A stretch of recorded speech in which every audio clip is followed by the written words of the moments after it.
এই মণ্ডলখনৰ নাম কি জনাব। এই মণ্ডলখনৰ নাম কি? অলপ বাকী আছে, বনোৱাৰ অলপমান বাকী আছে। এই মণ্ডলখনৰ নাম কি জনাব। এই বগা টাইলছ হোৱা গতিকে কিছুমান বস্তু স্পষ্ট হোৱা নাই।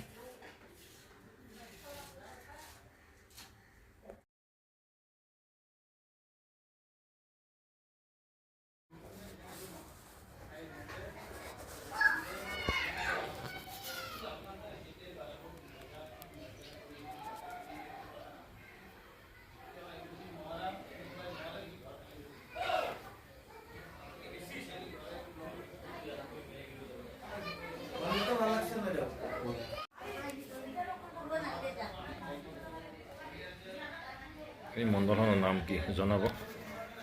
কি মণ্ডল না মণ্ডলখনৰ নাম আৰু এইখন মণ্ডল ক'ত ক'ত ব্যৱহাৰ কৰিব পাৰি, মানে ক'ত ক'ত ব্যৱহাৰ কৰিব পাৰি। নাম্বাৰ লিখিব 1 নম্বৰ 2 নম্বৰ 3 নম্বৰ এনেকুৱাকৈ লিখি যাব।